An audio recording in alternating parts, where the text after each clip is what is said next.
तो हेलो मेरे class 12th वाले स्टूडेंट्स, कैसे हो आप सब और कैसी चल रही है आप सभी के फिजिक्स की तैयारी। तो स्टूडेंट, आज का जो ये क्लास है ना, ये क्लास 12 फिजिक्स का एक बहुत ही ज्यादा इंपॉर्टेंट क्लास है, क्योंकि आज के इस वीडियो में हम क्लास 12 फिजिक्स का जो चैप्टर नंबर 2 है, जिसका नाम है स्थिर वैद्युत विभव तथा धारिता, इस चैप्टर में जितने भी महत्वपूर्ण न्यूमेरिकल है ना, सबको आज के इस वीडियो में हम सॉल्व करने वाले हैं। आज मैं आपको फिजिक्स में न्यूमेरिकल्स में जीरो से हीरो बनाने वाला हूं। बहुत सारे बच्चे कहते हैं सर जी हमें न्यूमेरिकल में बहुत प्रॉब्लम होता है, हम न्यूमेरिकल सॉल्व कर ही नहीं पाते, न्यूमेरिकल का एन भी नहीं आता। तो भैया काहे ले रहे हो टेंशन, जब तक है आपका भाई शुभम। तो आज मैं क्लास 12 फिजिक्स के चैप्टर 2 स्थिर वैद्युत विभव तथा धारिता के न्यूमेरिकल्स का वन शॉट वीडियो लेकर आया हूं। बस इतने न्यूमेरिकल आप पढ़ लेना चैप्टर 2 में, कुछ पढ़ने की जरूरत नहीं पड़ेगी। अब कुछ बच्चे कहेंगे सर जी फर्स्ट चैप्टर वाला न्यूमेरिकल बता दीजिए, तो भैया वो मैं आपको ऑलरेडी बता चुका हूं। आप लोग सर्च करना विद्युत आवेश तथा क्षेत्र इंपॉर्टेंट न्यूमेरिकल शुभम लेक्चरर, आपको वीडियो मिल जाएगा।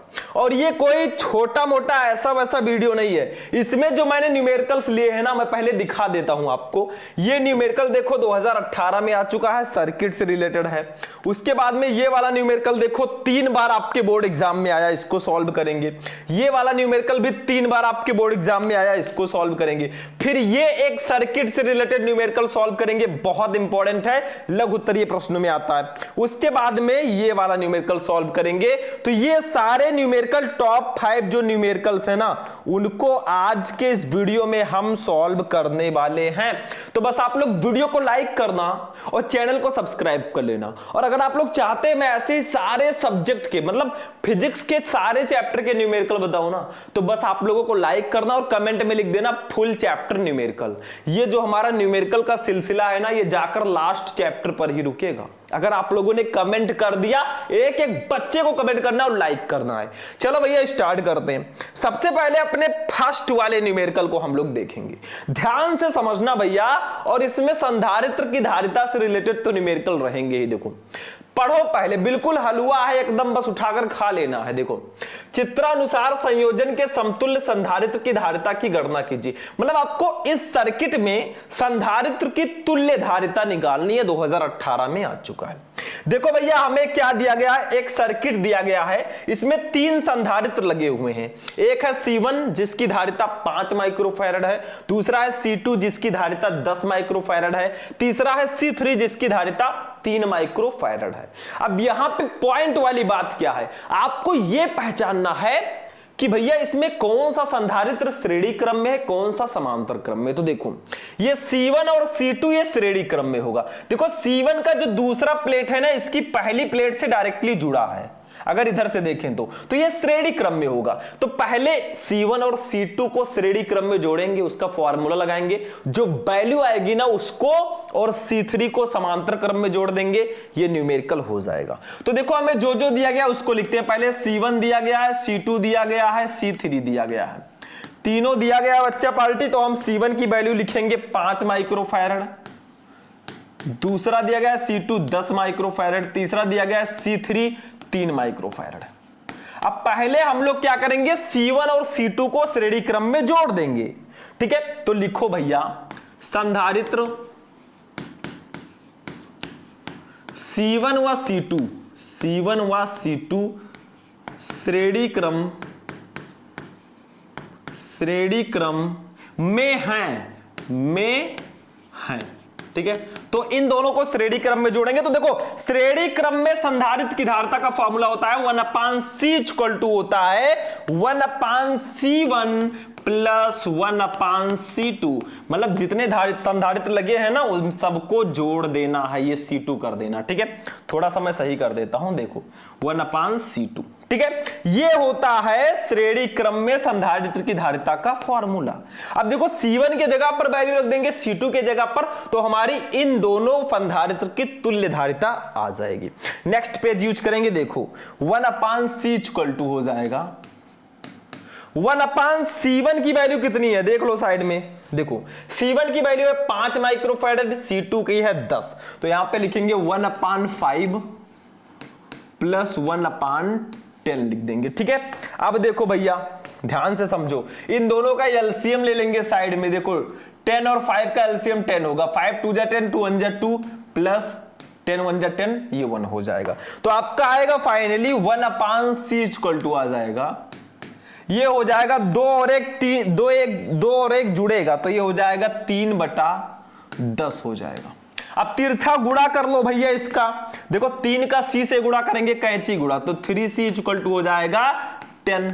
तो c इक्वल टू क्या होगा, c इक्वल टू हो जाएगा बेटा 10/3, 10/3। इसको कट करो तो 3.33 आएगा, 10 को 3 से भाग दोगे ना तो अप्रॉक्स 3.33 आएगा। तो c इक्वल टू हमारा आ गया 3.33 माइक्रोफैरड। ठीक है, ये आ गया। मतलब जब हमने C1 और C2 को श्रेणी क्रम में जोड़ा ना तो हमारा आ गया 3.33 माइक्रोफैरड। अगर हम चाहे तो इसी चित्र को अब हम कैसे बना सकते हैं, इसी फिगर को हम ऐसे भी बना सकते हैं। देखो ध्यान से, ये ऐसे ले जाएंगे, ऐसे किया मैंने, ऐसे किया, ठीक है, ये किया और ये लाया, ऐसे किया, ठीक है, देखो ध्यान से, ऐसे किया और यहां पे ऐसे कर दिया। मतलब यहां पे आपका हो जाएगा एक संधारित्र यहां पे लग जाएगा, दूसरा यहां पे ऑलरेडी है, यानी कि ये जो हुआ ना, देखो हमने क्या किया है, इन दोनों को श्रेणी क्रम में जोड़ा तो C की वैल्यू आई 3.33 माइक्रोफैरड, तो ये C है 3.33 माइक्रोफैरड और C3 आपका ऑलरेडी है। अब देखो दोनों जो है C3 की वैल्यू है 3 माइक्रोफैरड। अब दोनों समांतर क्रम में हुए कि नहीं हुए, देखो इन दोनों को मैंने श्रेणी में जोड़ा तो ये इतनी वैल्यू आई, ये और C3 समांतर क्रम में होंगे, तो यहां पे लिख देंगे, देखो C तथा C3 समांतर क्रम में है, समांतर क्रम में है। ठीक है, तो इन दोनों को हम जोड़ देंगे समांतर क्रम में। तो देखो हमारा समांतर क्रम का फॉर्मूला होता है C equal to C1 plus C2 plus C3, लेकिन देखो C को मैंने मान रखा है ऑलरेडी तो C डैश कर देंगे यहां पे, तो C डैश इक्वल टू हो जाएगा C प्लस C3। देखो फॉर्मूला तो आपका होता है C equal to C1 plus C2 plus C3, तो देखो C मैंने ऑलरेडी मान रखा है तो हमने C डैश मान लिया। C प्लस C3 आपको इसको जोड़ना है, कोई जरूरी नहीं है C1 और C2 ही हो, अगर आपका C और C3 है तो इसको ऐसे भी फॉर्मूला हम लिख सकते हैं। तो C डैश इक्वल टू हमारा आ जाएगा, देखो C की वैल्यू कितनी है जल्दी बताओ, C की वैल्यू ऊपर कितनी है 3.33 हमने निकाला है और प्लस C3 की वैल्यू 3 है, यानी कि C डैश जो हमारा आया ना, C डैश यही तुल्य धारिता होगी। ये हमारा आ गया कितना, देखो 3.33 और 3 को जोड़ोगे तो 6.33 माइक्रोफैरड आपका आ जाएगा। और फाइनली बच्चों यही हमारा आंसर भी हो जाएगा, देखो यही हमारा तुल्य धारिता हो जाएगी। तो आपको करना कुछ नहीं था बच्चों, देखो क्या करना था, ध्यान से समझो, मैं रिवाइज करा रहा हूं, नोट भी कराऊंगा। देखो हमें एक परिपथ दिया गया था जिसमें C1 C2 C3 तीन संधारित्र थे, हमने C1 की वैल्यू लिखी C2 C3, C1 C2 श्रेणी क्रम में थे, मैंने श्रेणी क्रम का फॉर्मूला लगाया तो हमारा C आया 3.33 माइक्रोफैरड। अब C जो आया है और C3 वो समांतर क्रम में होंगे तो C डैश मैंने मान लिया C प्लस C3, तुल्य धारिता आ गई C dash equal to 6.33 microfarad. तो इसको आप लोग नोट करो, मैं साइड में होता हूं, पहले इसका स्क्रीनशॉट लो फिर इसका स्क्रीनशॉट लो, बाद में नोट कर लेना, ठीक है। चलो अब हम इसको हटाएंगे और अपने दूसरे वाले न्यूमेरिकल पर चलेंगे। चलो भैया इसको हटाते हैं और सेकंड न्यूमेरिकल देखिए क्या है। अब देखो स्टूडेंट, हमारा जो दूसरा वाला न्यूमेरिकल है, ये न्यूमेरिकल बहुत ही ज्यादा इंपॉर्टेंट है। देखो 10 पिकोफैरड का एक संधारित्र 50 वोल्ट बैटरी से जुड़ा है, मतलब 10 पिकोफैरड का एक संधारित्र 50 वोल्ट बैटरी से जोड़ा गया है। संधारित्र में कितनी विद्युत ऊर्जा संचित है, 2020 23 24 में आ चुका है तो 26 में भी आएगा। तो देखो भैया हमें सबसे पहले धारिता C दी गई है, C की वैल्यू दी गई है बच्चों 10 पिकोफैरड है। अब पिकोफैरड को जब हम फैरड में बदलते हैं तो 10 गुणे 10 के पावर -12 से गुणा करते हैं तो ये पिकोफैरड फैरड में बदल जाता है। उसके बाद में हमें विभव दिया गया है V की वैल्यू दी गई है बच्चा पार्टी, ये दिया गया है 50 वोल्ट। हमें निकालना है U की वैल्यू, यानी कि स्थिर विद्युत ऊर्जा कितनी संचित है। तो बस एक फॉर्मूला लगा दीजिए, U इक्वल टू होता है 1/2 CV स्क्वायर, 1/2 CV स्क्वायर। यही वाला फॉर्मूला आपको लगा देना है भैया, आंसर आपका आ जाएगा। देखो ध्यान से, U इक्वल टू हमारा हो जाएगा, बहुत ध्यान से समझना, इजी है, बस समझना है थोड़ा सा। देखो 1/2, C की वैल्यू कितनी है 10 गुणे 10 के पावर -12 इंटू V की वैल्यू है 50 का स्क्वायर है, तो इसको 2 बार लिख देंगे, 50 गुणे 50। ठीक है, तो हमारा देखो इसको इससे कट करेंगे, 2 1 जा 2, 2 5 जा 10। तो U इक्वल टू हमारा आ गया, U इक्वल टू हमारा आ गया, ध्यान से समझना बहुत। देखो ये हो जाएगा 5 इंटू 10 की पावर -12 है, इसको ऐसे रहने देंगे अभी, 10 की पावर -12 गुणे 50 का 50 से गुणा करेंगे तो 2500 आएगा, 2500 आ जाएगा। ठीक है, अब मैं इसको साइड में ही सॉल्व कर दूं, चलो इधर ही कर देते हैं, नेक्स्ट पेज नहीं यूज करेंगे। ठीक है, समझना है आप लोग, कॉपी में अच्छे से लिख देना। देखो U इक्वल टू हमारा आ जाएगा, देखो ध्यान से समझो, यहां पे पॉइंट है। ठीक है, देखो ये 2500 है, 5 गुणे 2500 को हम लिख सकते हैं 25 गुणे 10 के पावर 2 लिख सकते हैं कि नहीं, मतलब 25 गुणे 100 को लिख सकते हैं 10 के पावर 2। ठीक है, गुणे 10 के पावर -12 आपका ऑलरेडी है। ये U इक्वल टू हमारा हो जाएगा, देखो U इक्वल टू हमारा हो जाएगा अब 5, देखो 25 का 5 से गुणा होगा 125 हो जाएगा, गुणे 10 के पावर, ये 2 है, ये -12 है भैया, 2 है -12, तो 12 में से 2 तो जाएगा, लेकिन चिन्ह माइनस वाला ही रहेगा, तो -10 जूल। ये इतना आ गया भैया, 125 गुणे 10 की पावर -10 जूल। अगर थोड़ा और मॉडिफाई करें ना आंसर, आप वो भी लिख सकते हैं, तो क्या होगा देखो, हम 1 और 2 के बीच में दशमलव ले आते हैं, तो 1.25 गुणे, जब 1 और 2 के बीच दशमलव लाएंगे ना, तो ये आपका 10 के पावर 2 से गुणा करना होगा 100 से, तो 10 की पावर 2 से गुणा करेंगे तो 10 की पावर 2 हो जाएगा, और 10 -10 है, ये घट जाएगा, तो 10 की पावर -8 जूल हो जाएगा। मतलब इसी को हम ऐसे भी लिख सकते हैं, इस तरह से, और यही आपका एक्चुअल आंसर होगा, यही आपका आंसर हो जाएगा।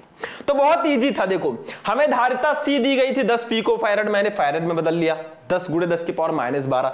V दिया गया था 50 वोल्ट, U निकालना था, U equal to 1/2 CV square, U equal to मैंने वैल्यू रख दिया, U इक्वल टू 125 गुणे 10 की पावर -10 जूल आया। अब जब 125 को 1.25 करेंगे ना, तो 10 की पावर 2 से गुणा करना होगा, गुणा करेंगे तो 10 की पावर -10 में से 2 जाएगा, तो 10 की पावर -8 जूल आपका आ जाएगा। तो ये आप लोग स्क्रीनशॉट लीजिए, फिर थर्ड न्यूमेरिकल देखेंगे। ठीक है, चलो ले लिया स्क्रीनशॉट, चलिए भैया तीसरे न्यूमेरिकल को देखते हैं क्या है।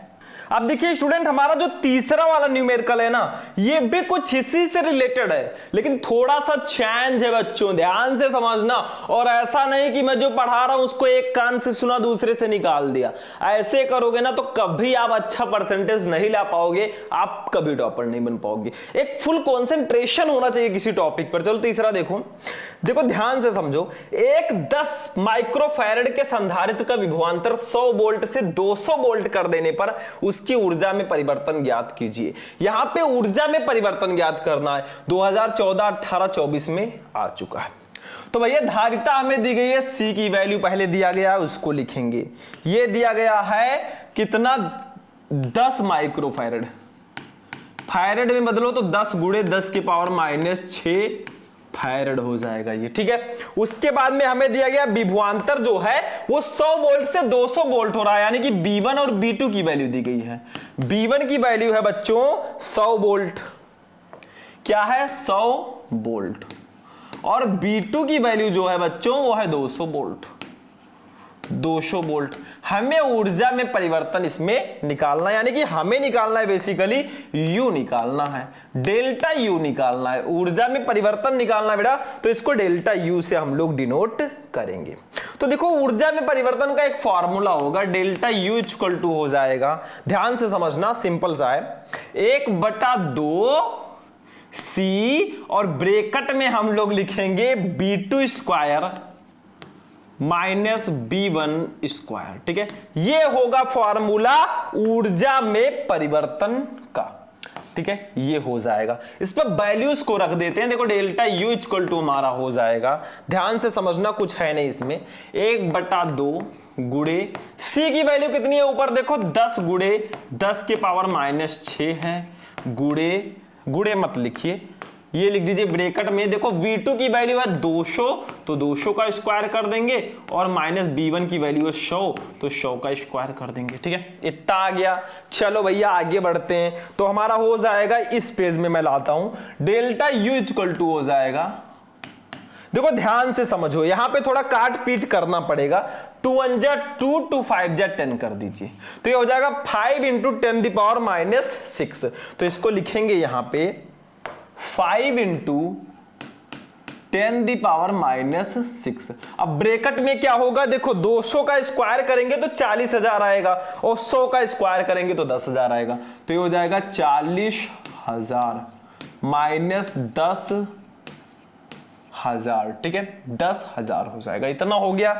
अब देखो ध्यान से, डेल्टा U इक्वल टू हो जाएगा हमारा, बहुत सिंपल है, कुछ है नहीं इसमें, बस थोड़ा सा दिमाग आपको लगाना है। देखो 5 × 10⁻⁻6, और 40,000 में से 10,000 जाएगा, तो बेसिकली आपका 30,000 बचेगा, 30,000। ठीक है, अब देखो क्या हो जाएगा, डेल्टा U इक्वल टू हमारा हो जाएगा, देखो 5 का हम लोग गुणा कर देंगे, अभी नहीं करेंगे, इसको हम लिख सकते हैं, क्या लिख सकते हैं, 5 × 10⁻⁻6 × 30,000 को हम लिख सकते हैं 3 × 10⁴ इसको लिख सकते हैं। ठीक है, बिल्कुल लिख सकते हैं। अब देखो क्या होगा, डेल्टा U इक्वल टू हमारा हो जाएगा, देखो ये हो जाएगा हमारा 5 का 3 से गुणा करेंगे तो 15 हो जाएगा, गुणे 10⁻⁻6 है, ये +4 है, 6 में से 4 जाएगा तो 10⁻⁻2 जूल बचेगा। आप इतना भी आंसर लिख सकते हैं, लेकिन इसको कैसे लिख सकते हैं, देखो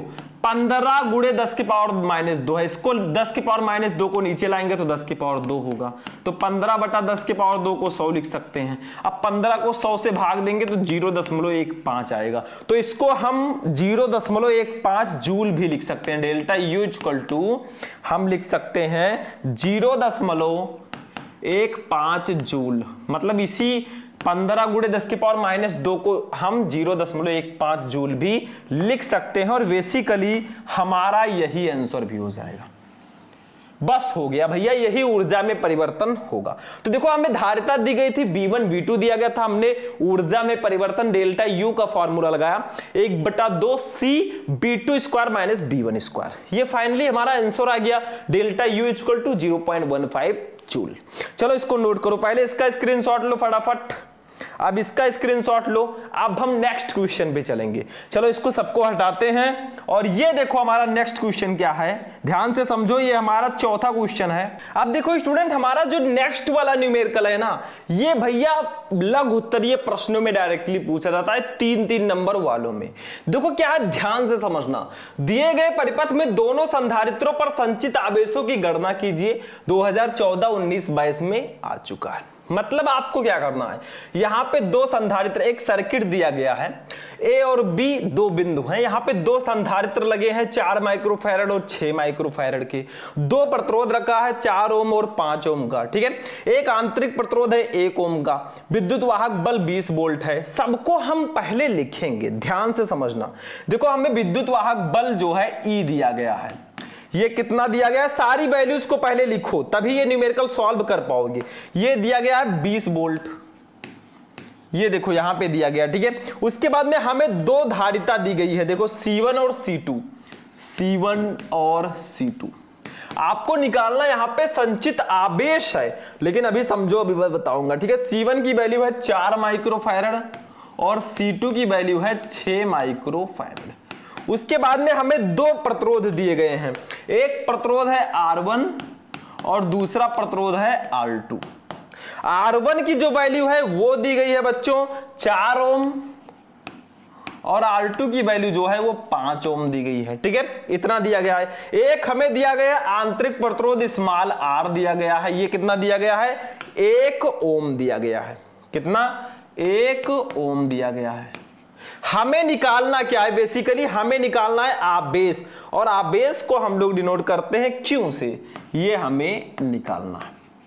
तो सबसे पहले हम इस परिपथ में धारा निकाल लेंगे। इस परिपथ में धारा क्या होगी, यानी कि अस्थाई अवस्था में परिपथ में जो धारा आई होगी ना, वो किसके बराबर होगी, E upon R plus R, E upon R और प्लस आर, यानी कि बाह्य प्रतिरोध और आंतरिक प्रतिरोध। लेकिन आर की वैल्यू अगर हमें रखनी है तो पहले इन दोनों को आप जोड़ो। देखो यहां पे दोनों संधारित्र श्रेणी क्रम में है, दोनों प्रतिरोध भी श्रेणी क्रम में है। तो पहले हम क्या करेंगे, पहले प्रतिरोधों को श्रेणी क्रम में जोड़ देंगे। मतलब R1 इसको मान लिया, इसको R2 मान लिया, तो दोनों प्रतिरोध श्रेणी क्रम में। तो हम लिखेंगे प्रतिरोध R1 तथा R2, प्रतिरोध R1 व R2 श्रेणी क्रम में है, श्रेणी क्रम में है। ठीक है, तो श्रेणी क्रम में प्रतिरोध का फॉर्मूला होता है R equal to R1 plus R2, ये फॉर्मूला होता है। प्रतिरोधों को श्रेणी क्रम में जोड़ोगे तो R1 प्लस R2 फॉर्मूला होगा। ठीक है, अगर आप संधारित्र को जोड़ रहे हो श्रेणी क्रम में तो 1/C equal to 1/C1 plus 1/C2 होगा। तो R इक्वल टू हमारा हो जाएगा, देखो भैया R1 4 है, R2 5 है, तो ये 5 प्लस 4 हो जाएगा। देखो R1 की वैल्यू है 4, R2 की वैल्यू है 5, तो 4 प्लस 5 हो जाएगा। यानी कि R की जो वैल्यू आई भैया, जो R की वैल्यू आई वो आई 9 ओम। ठीक है, कितना आया, 9 ओम, ये आ गया। ठीक है, अब देखो दोनों संधारित्र को भी श्रेणी क्रम में जोड़ देते हैं। देखो दोनों संधारित्र भी श्रेणी क्रम में है, तो लिखेंगे संधारित्र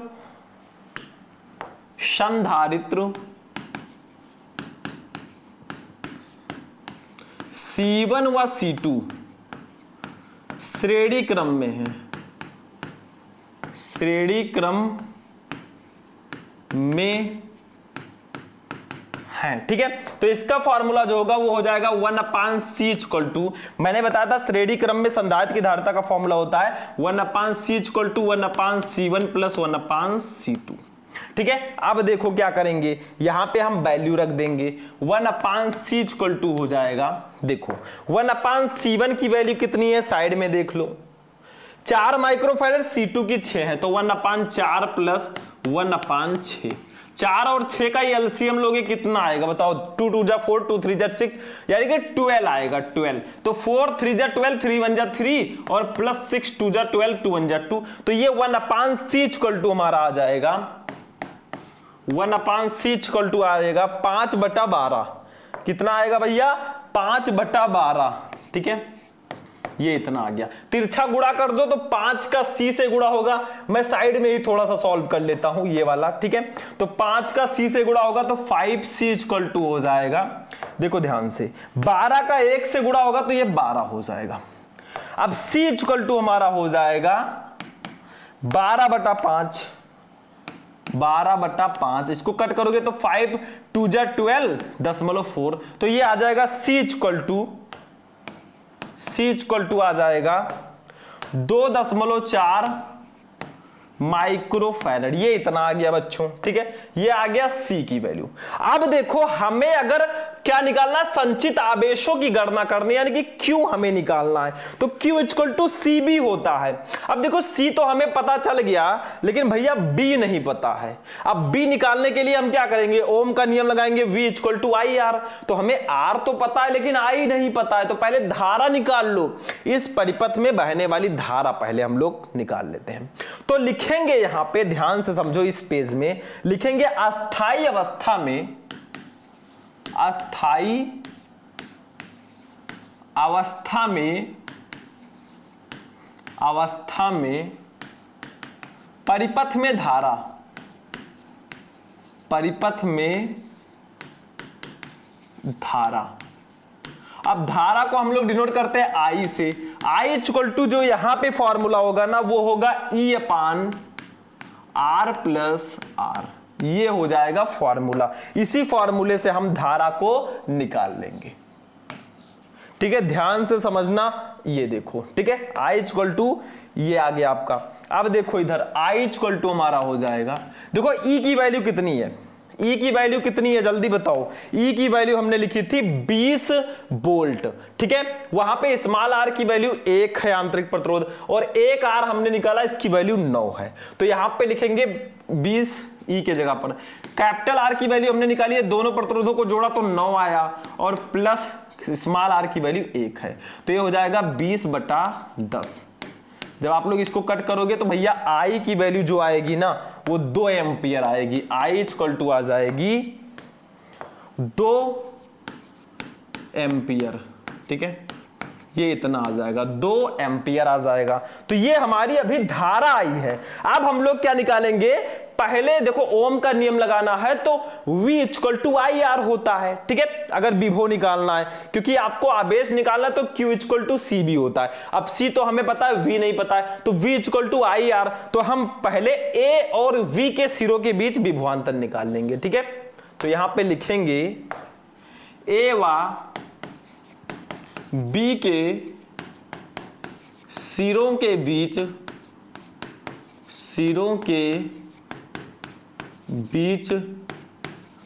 विभवांतर। तो विभवांतर V इक्वल टू होता है हमारा आई आर। क्या होता है, आई आर होता है भैया। ओम का नियम पढ़ा होगा आपने। तो V इक्वल टू कितना हो जाएगा, आई की वैल्यू कितनी है बताओ खटाखट। आई की वैल्यू है 2 एम्पियर, हमने अभी निकाला, ये देखो। आर की वैल्यू कितनी है देखो भैया 9 है, तो इसको 9 रख देंगे। तो V तो हमारा आ गया, V की वैल्यू आ गई 18 वोल्ट। V की वैल्यू कितनी आ गई, 18 वोल्ट आ गया। अब हम आवेश निकाल लेंगे जो हमें निकालना था भैया, इस संधारित्र पर संचित आवेश की गणना करनी थी। तो इधर अब हम लोग निकाल लेंगे आवेश, इधर निकाल लेंगे। दोनों संधारित्रों पर संचित आवेश आपको निकालना था। मतलब यहां पे जो आपको फिगर में ये दोनों संधारित्र दिख रहे हैं ना, इन पर संचित आवेश निकालना है। तो हम लिखेंगे दोनों संधारित्रों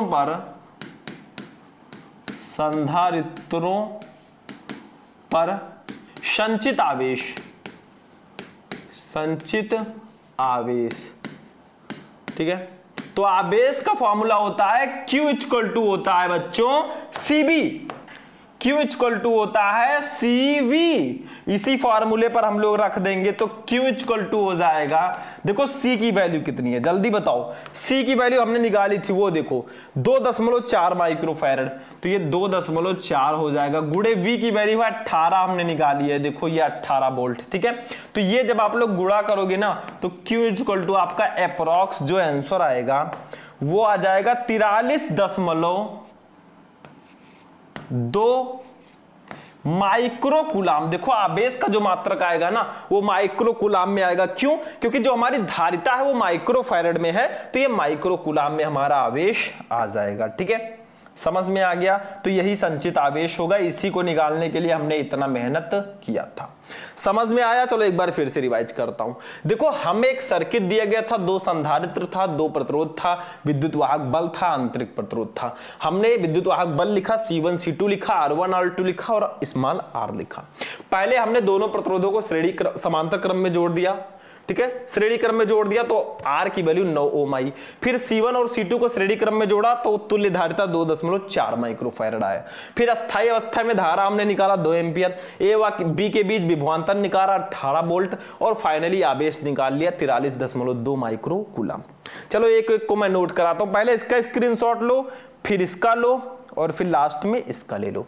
अब चलते हैं अपने 5वें और लास्ट वाले क्वेश्चन पे। चलिए भैया आगे बढ़ते हैं। नेक्स्ट क्वेश्चन देखिए। अब देखिए स्टूडेंट, हमारा 5वां और लास्ट जो न्यूमेरिकल है ना बहुत इंपॉर्टेंट है, बिल्कुल हलवा है ये भी। देखो संलग्न चित्र में प्रदर्शित संधारित्र में संचित ऊर्जा ज्ञात कीजिए। भैया ये सर्किट दिया गया है और आपको ऊर्जा निकालना है। थोड़ा सा आपको फंसाया जा रहा है यहाँ पे, तो ध्यान से समझो, कुछ है नहीं, हम है तो फंसने नहीं देंगे। देखो एक सर्किट दिया गया है, इसमें धारा 2 एम्पियर बह रही है, 3 प्रतिरोध लगे हैं, 2 ओम, 3 ओम, 5 ओम के, तो भैया तीनों श्रेणी क्रम में है।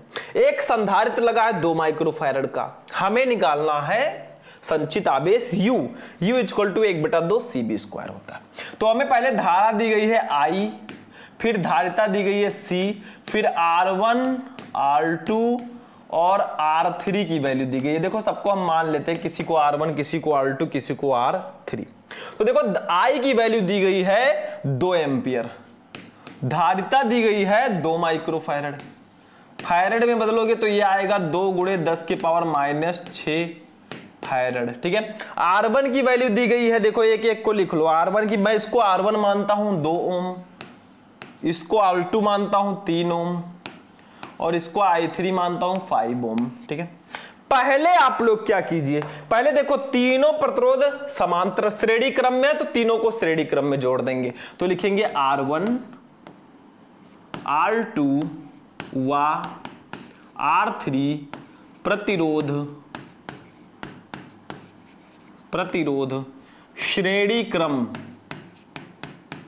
श्रेणी क्रम में है। तो श्रेणी क्रम में प्रतिरोधों के संयोजन का जो फॉर्मूला होता है वो होता है भैया R = R1 + R2 + R3, R1 + R2 + R3, तीनों को जोड़ दूं, यही श्रेणी क्रम में प्रतिरोध का फॉर्मूला होता है। तो R = हमारा हो जाएगा, देखो 2 3 5 है, सबको मैं ऐड कर दूंगा, 2 + 3 + 5, सबको ऐड करोगे तो 10 ही तो आएगा। तो R की वैल्यू जो हमारी आ गई वो आ गई बच्चों 10 ओम, 10 ओम। लेकिन हमें अगर ऊर्जा निकालनी है तो इसको फॉर्मूला होता है U = 1/2 CB²। तो U = 1/2 CB² होता है, C तो पता है लेकिन V नहीं पता है, तो V अब हम निकाल लेंगे। मतलब हम लोग निकाल लेंगे संधारित्र के सिरों के बीच विभवांतर। कैसे? V = IR होता है ओम के नियम से, I पता है, R हमने निकाल लिया, इसीलिए तो मैंने R निकाला। अब हम विभवांतर निकाल लेते हैं। तो यहां पे लिखेंगे संधारित्र के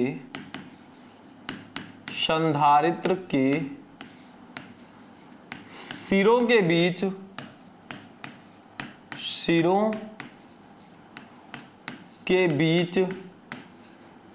विभवांतर। तो इसका फॉर्मूला जो होगा बच्चों वो होगा V = IR, V = होगा IR ओम के नियम से। तो हम विभव निकाल लेंगे, यहां पे V = I की वैल्यू कितनी है वो रखेंगे, देखो साइड में बता देता हूं, I की वैल्यू 2 है, R की वैल्यू 10 है, तो 2 × 10 हो जाएगा। यानी कि V की जो वैल्यू हमारी फाइनली आई वो आ गई 20 वोल्ट, 20 वोल्ट। अब भैया V भी पता चल गया, C भी पता है, अब हम ऊर्जा निकाल लेंगे, यानी कि संधारित्र में संचित ऊर्जा। चलो लास्ट स्टेप है हमारा और लास्ट क्वेश्चन भी है। तो संधारित्र में संचित ऊर्जा, ठीक है, ये निकाल लेंगे भैया। फार्मूला तो आपको पता ही है, बताने की जरूरत नहीं, लेकिन बताएंगे तो जरूर। U = होता है 1/2 CB², ये संधारित्र में संचित ऊर्जा का फॉर्मूला होता है। तो U = हमारा हो जाएगा, देखो ध्यान से, 1/2 आपका ऐसे रहेगा, C की वैल्यू कितनी है उधर देख लो, 2 × 10 के पावर -6 है, तो लिख देंगे 2 × 10 के पावर -6। V की वैल्यू हमने निकाली है 20 वोल्ट, तो 20 का स्क्वायर है तो 20 × 20 लिख देंगे। 2 से 2 कैंसिल हो गया, बचा क्या हमारा, U = बचा है 20 का 20 से गुणा कर दो तो 400 आएगा। कितना आएगा? 400 ये हो जाएगा और गुणे 10 की पावर -6 हो जाएगा। ठीक है, मैं थोड़ा साइड में अप कर देता हूं भैया, इस साइड में। तो U = हमारा आ जाएगा ऊर्जा, देखो 400 को हम लिख सकते हैं 4 × 100 और 100 को लिख सकते हैं 10 के पावर 2, तो इसको ऐसे लिख सकते हैं, गुणे 10 के पावर -6 हो जाएगा। अब यहाँ पे हमारा आएगा U = हो जाएगा, देखो ये हो जाएगा 4 × 10 के पावर 2 है, ये -6 है, 2 में से 6 जाएगा, -4 जूल बचेगा। और फाइनली हमारा यही आंसर आएगा, U = 4 × 10 के पावर -6 जूल। ठीक है, और यही हमारा आंसर होगा। ठीक है, इसको मैं थोड़ा नए स्टाइल से अब की बार कर देता हूं, देखो ध्यान से, ये आ जाएगा हमारा आंसर। ठीक है, 4 × 10 के पावर -6 4 जूल। ठीक है, बस यही आंसर होगा। तो कुछ था नहीं इसमें। देखो हमें धारा दी गई थी, धारिता दी गई थी और 3 प्रतिरोध दिए गए थे जो श्रेणी क्रम में थे। हमने श्रेणी क्रम में प्रतिरोधों को जोड़ा तो R आया 10 ओम। हमने क्या किया, पहले संधारित्र के सिरों के बीच विभवांतर निकाल लिया, V = IR, तो 20 वोल्ट आया। फिर हमने संधारित्र में संचित ऊर्जा U = 1/2 CV² होता है, सारी वैल्यू रखा, तो U = 4 × 10⁻⁴ जूल आ गया। तो ये भी न्यूमेरिकल हो गया बच्चों। और फाइनली जो हमारा ये 5 न्यूमेरिकल था ना, हमारे फर्स्ट चैप्टर का जो 5 न्यूमेरिकल था, देखिए ये 5 न्यूमेरिकल फिनिश हो चुके हैं और हमारे चैप्टर 2 का जो न्यूमेरिकल वाला क्लास था ना वो भी हो चुका है। तो ये भैया स्थिर विद्युत विभव तथा धारिता का 1 शॉर्ट वीडियो था। आई होप कि आपको सारे क्वेश्चन समझ में आ चुके होंगे। भैया हमारी मेहनत के लिए लाइक करना वीडियो को, चैनल को सब्सक्राइब करना, और सारे सब्जेक्ट का आपको अगर सारे चैप्टर का न्यूमेरिकल चाहिए ना, कमेंट करके बता देना। चलिए फिर मिलते हैं किसी नेक्स्ट वीडियो में नेक्स्ट टॉपिक के साथ। तब तक के लिए जय हिंद।